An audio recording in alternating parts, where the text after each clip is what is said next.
And I'm good. It's Mojo Monday. it Where is else would you rather Mojo. be? I mean, come on. This is all about firing it up the week, getting everybody ready to go. Monday brings optimism, and we certainly hope our conversation brings optimism as well. Yeah. So we're on it. And our topic today, don't you quit before the magic happens. And, Yeah.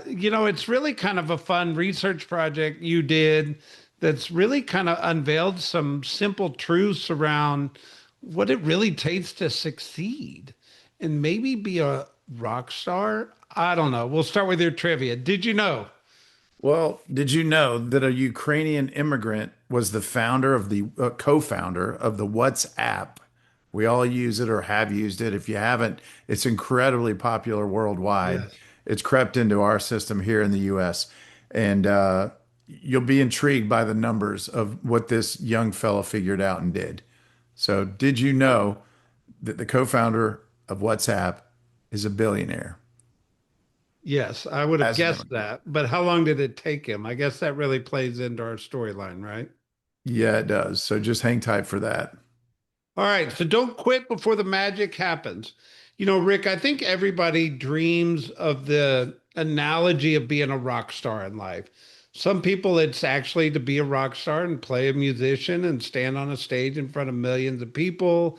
Some people, it's stand on the gold medal stage of the Olympics. Some people, it's in business. Some people, it's in life. Like this analogy of a rock star translates all throughout our life, really in every level of the wheel of life, right?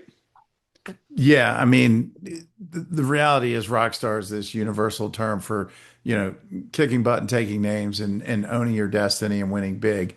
And my research revealed that there's an extreme parallelism between bands that succeed and entrepreneurs that make it. And the fail rate is far closer than you would think. I mean, I think we Okay. all know that 80% of all new businesses fail inside of 2 to 3 years. And there are some key reasons why that happens. Well, I think it's really a mindset conversation, Rick, right? Like I start something, let's say I start a career in real estate. Let's say we start a band. Let's say we start anything in life.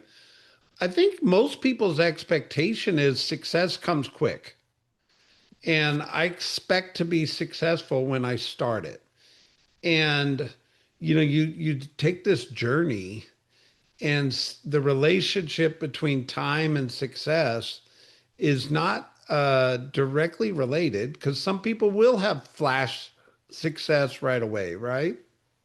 Yeah. But real big success has a different relationship with time and it goes through different phases. And uh, I don't know what to set us up a little bit before we jump into the phases. Yeah. I mean, I think that any endeavor requires a certain amount of skill, motivation, and the vision of what that can look like. You have to have some outgoing, like, what does it look like at the end of the rainbow when you've accomplished it?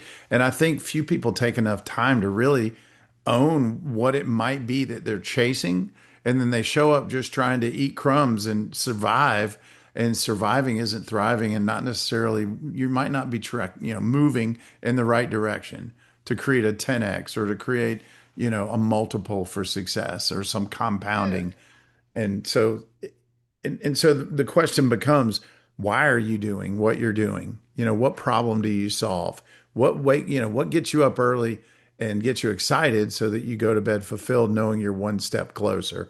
And I think a lot of people jump into business without recognizing the why, or maybe not connecting the dots on their skill set and capacity or willingness to endure. And then they're underfunded. Like that's if business school would teach you the number one reason is they run out of money before they start generating revenue. Yeah, I mean, I think a lot of people look at like Jeff Bezos or Michael Jordan and they see pictures of them on their yachts and they're like, "Oh, of course, they're lucky. They struck it rich," or whatever statement somebody throw at that. But what not everybody knows is the journey it actually took to get there. And obviously, those are famous examples and big examples. But sometimes you scale it down to Some people might call it the real world or whatever. Everybody has the potential to be a rock star.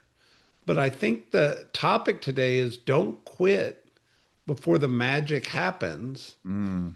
And if you really understand the journey it takes to get there, it might give you the encouragement to keep going and not quit. Well, you brought up Bezos. I mean, the Amazon story is an insanely cool one.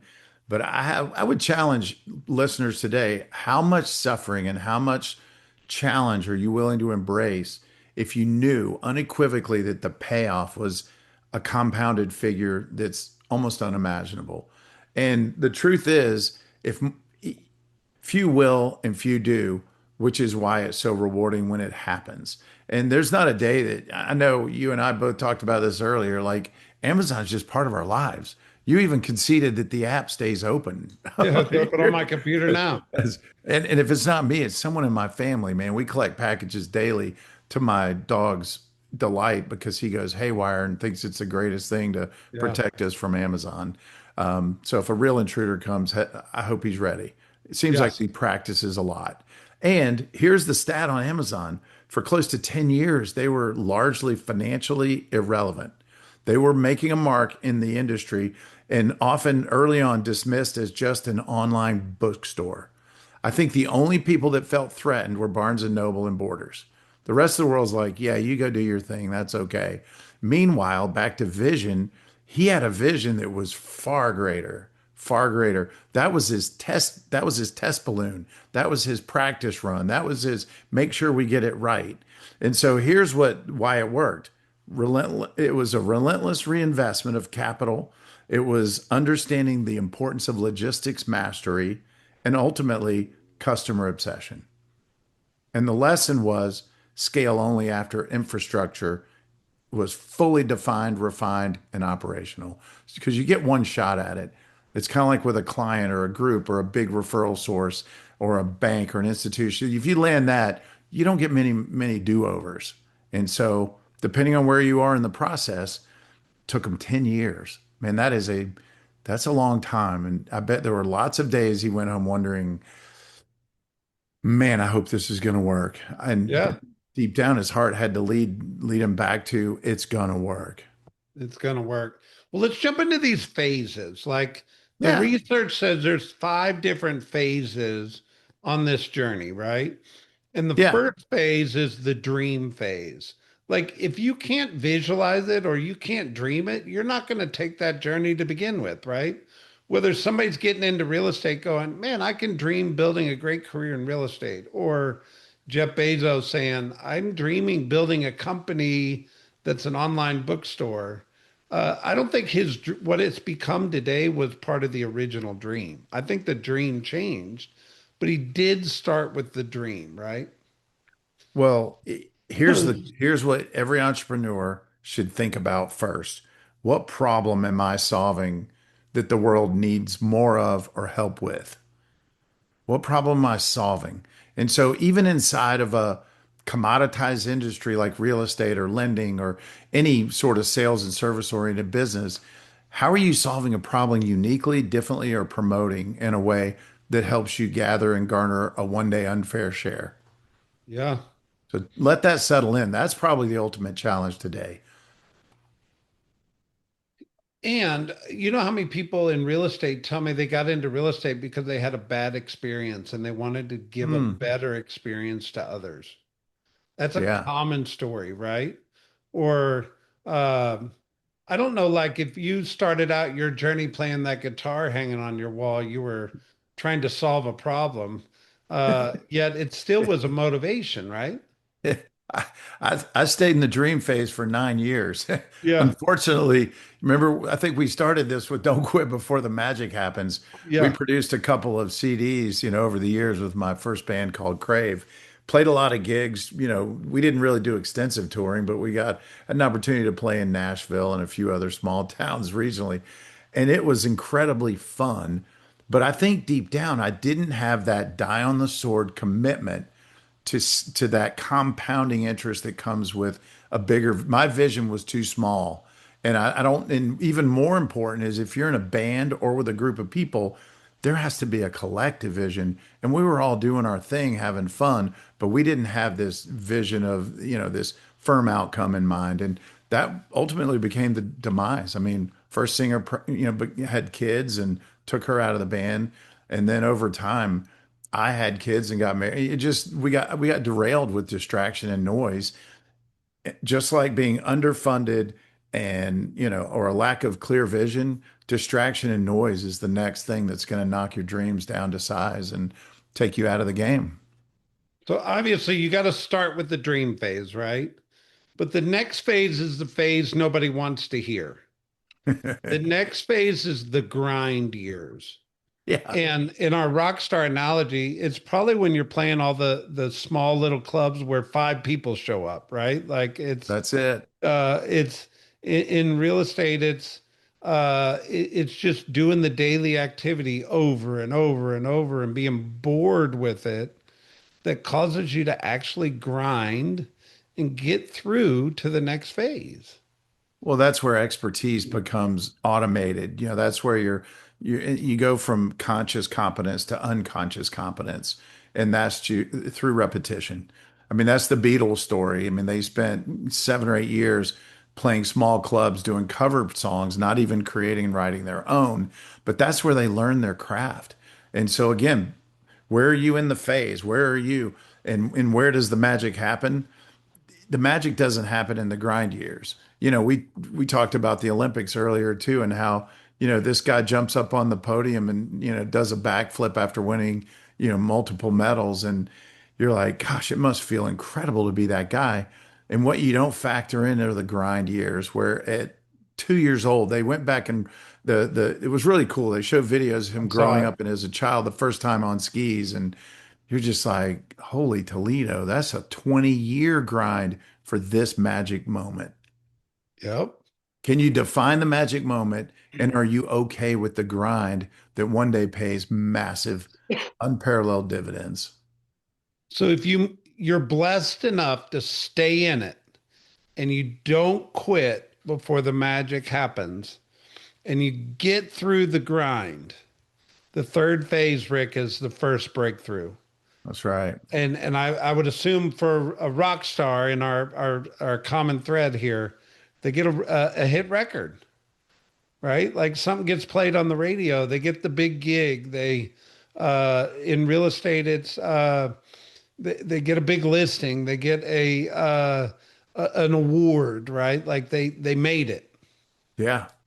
First $5 million sale, or maybe a $20 million commercial project, or they, flipping and building a home portfolio. I mean, there's lots of ways that you could have your first real breakthrough. And with us, believe it or not, Brett, you don't know this, but we actually had a song in rotation on the radio, my band in the 90s. What? Let's Un- look it up. What is it? Unfortunately, it was on Oh, is it on 88. Spotify? It was on, no, Spotify. You kidding me? There was AM and FM, baby. That was All it. right. 88.5. Tune the Those dial. 88.5. That was Georgia State's radio station. We had a song in rotation for about 10 minutes. I don't know. I heard it on the radio one day and I almost fell out of my car. I thought for sure I'd arrived and the royalty checks would outrun me back to the mailbox, and Yeah. yeah, I was wrong. You would still have long hair. I probably would if it led to mailbox money, but sadly it did not. All right. So the first breakthrough could be a dangerous phase too. Like it's got to be very exciting when you have Yeah. that first breakthrough, but all of a sudden the pressure shows up and you're like, oh my gosh, can I? And what it sounds like in real estate, every January, real estate agents, successful ones, wake up and go, oh man, can I do it again? Can I do it Can again? I go? Was that just luck or can I do it again? Hmm. And it really takes you into this fourth phase, which is pressure and scaling. Yeah. Like you've made it, you've had success, but now the pressure's on. There's not, I mean, there's pressure in the grind years, There's no pressure in dreaming, right? Like dreaming is, there's no pressure to it, but the grind brings some pressure. But when you actually taste success in that first breakthrough, the pressure actually shows up after that. And then Yeah. you've got to figure out how to scale it and repeat it. Well, that's where leverage comes into play. Once you unlock the key to an audience that wants what you have, now the question is, how do you expand that reach?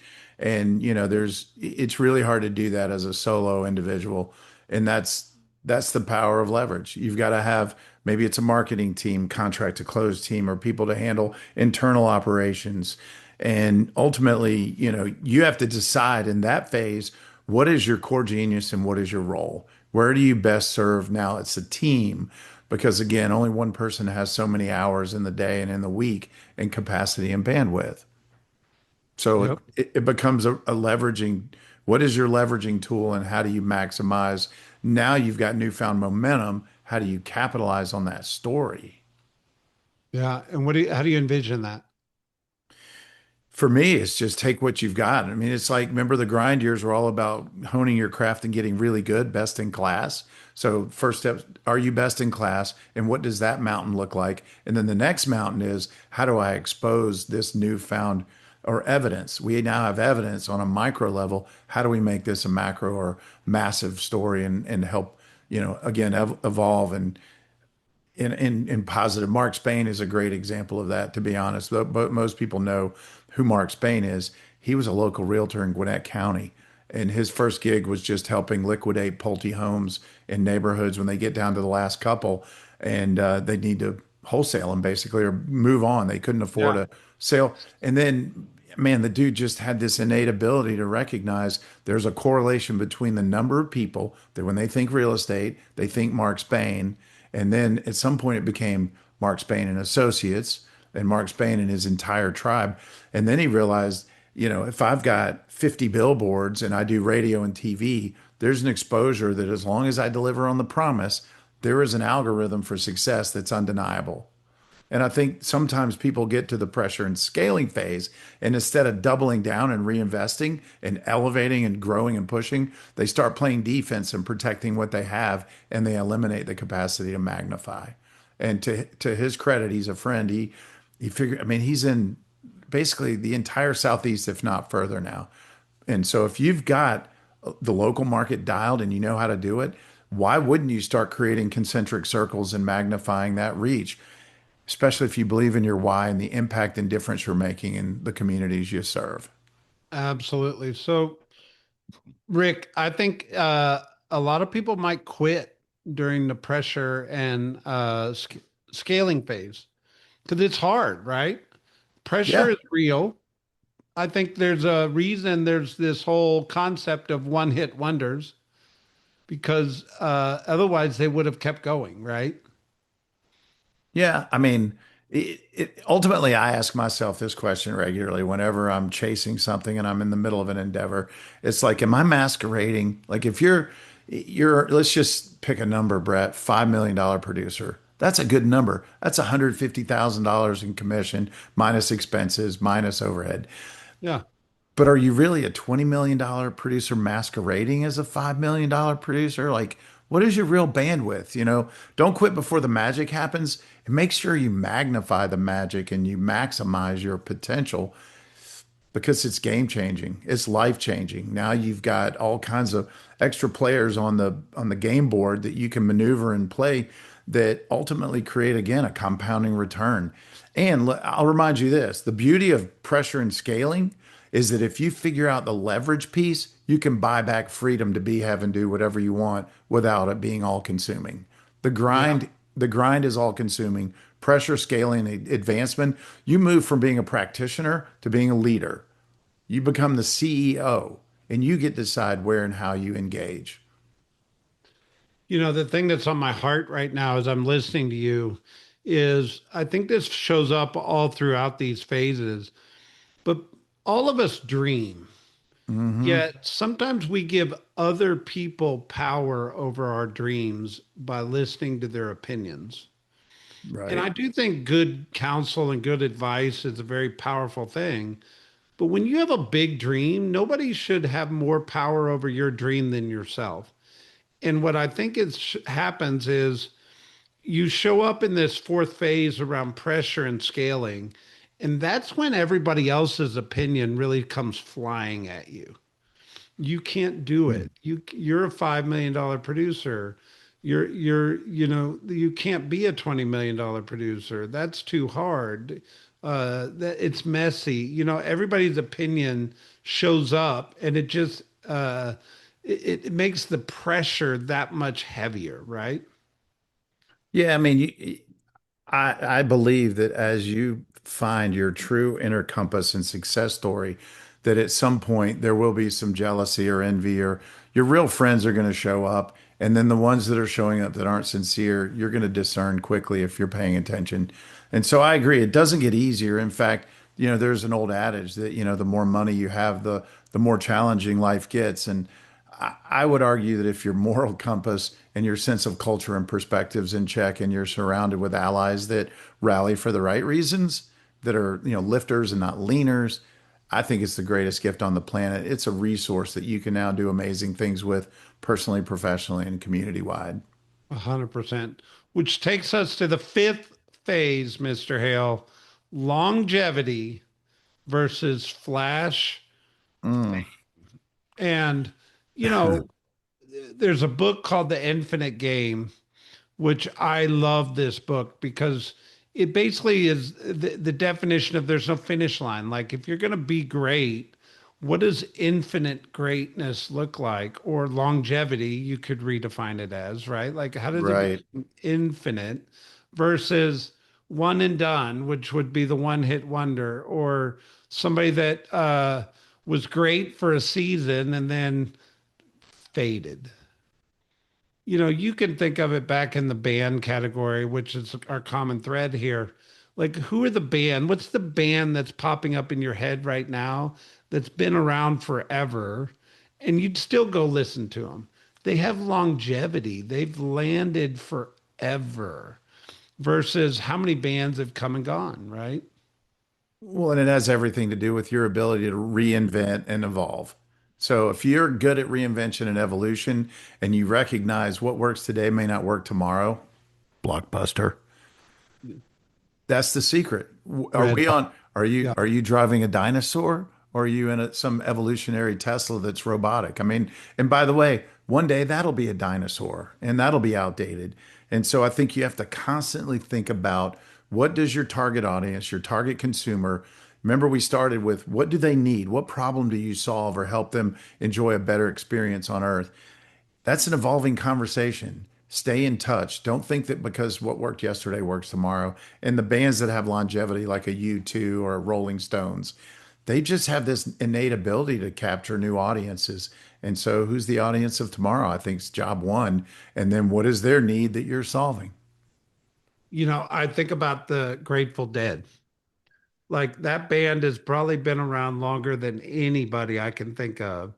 And they've evolved, I don't know how many times, almost to the point now, like, doesn't John Mayer own the Grateful Dead? Or yeah, He doesn't own them. He's their guitar player, though. They're primary, but but he's the they are next passing on. generation. Yeah. Bob Weir, and obviously, they're passing on. But yes, their music is timeless and the audience is evolving. How do we listen to these stories and how do we make sense of our lives in these phases? Simple answer is, make sure you still have your passion for what you're doing. Without a why, without a passion, quitting is far easier than sustaining the grind. And by the way, the one thing that this article, it wasn't an article, it was research I did on AI. What it doesn't talk about is that you may cycle back into the grind again. You may have to, in order to reinvent, you may have to drop down a level or two and literally put yourself back in the dream phase, to the grind, and then one day recognize success again because you reinvented. I don't think you reinvent in a day and show up a winner yet again, because there's a process to everything, which leads us back to what we wanted you to hear at the very beginning. Don't quit before the magic happens. Yeah. And It's I think coming. It's coming. Just don't quit. Just don't quit. And I think the other part of this that I would challenge our listeners around, you need to absolutely be clear and recognize where you're at in the process. Like if Yeah. you recognize you're in the grind years, be cool being in the grind years. Don't be discouraged that it hadn't happened faster. If we went into all the research of how long it took Amazon to succeed, how long it took Tesla to succeed, how long it took Apple to succeed, if we put the top producers in our company on stage and asked them to tell their story, a lot of them it's a decade long story. It's a multiple year story to Yeah. get to the level of success they dreamed of in the beginning. And you need to know that and recognize where you're at in the process. Yeah. On the journey. But I will add one layer really quick. There are shortcuts and hacks. Recognize who's winning with technology and AI. Like, start to take advantage of ways to cut corners and circumnavigate certain hurdles in the grind. I think the grind's alive and well, and you can't eliminate it. But I think there are definitely efficiencies and tools and technology, and it's coming. And if, again, the scary part about that, though, Brett, is that if you're not on board with those, someone is, and they're already sneaking up behind you at night, and you're not even seeing them. So, Wow. not to Okay. put, not to invoke fear, but just know there's always somebody who wants what you have. And the only way they get it is if you concede and allow them to take it from you by not evolving. Way to bring us down. Bring us back up. No, it's yours. With You your have did you it. know? Come on. So, John, I didn't even know this guy. Jan Koum, Koum, was born in 1976. He's a Ukrainian immigrant. At the age of 11, he moved to the US. And then he got a job with, I think it was, oh, shucks, who's the tech company, one of the tech companies. Facebook or whatever. It was. And then over time, he founded or co-founded WhatsApp. It's just an app. He recognized that his current job, there was a need for a mobile app for communicating, and WhatsApp, he and a friend created it and he sold it. He founded it in '09. It took him 5 years and 14. He sold it for 22 billion. 22 billion. So he is a legitimate billionaire immigrant, started from nothing with a brilliant idea, but it looks overnight from the surface, but it still took a decade of practice learning at the company he was with. It was Yahoo, by the way. And then he created something that took 5 more years to create enough relevance that the world raised their hand and said, we all want that, and someone's willing to pay a premium for it. Wow. So there it is. He was born the same year I was born. Do you ever have that experience going, what am I doing? We're doing good stuff. Brett, I was 11 years. I was already 11 years old when you were born, man. And I'm not a billionaire. So it There doesn't you go. have to be. The point is just you put a flag in the ground for what you're worth and what you deserve, and then get really clear on what it takes, and then go grind it out until you win the award. And one day you're standing on a podium at the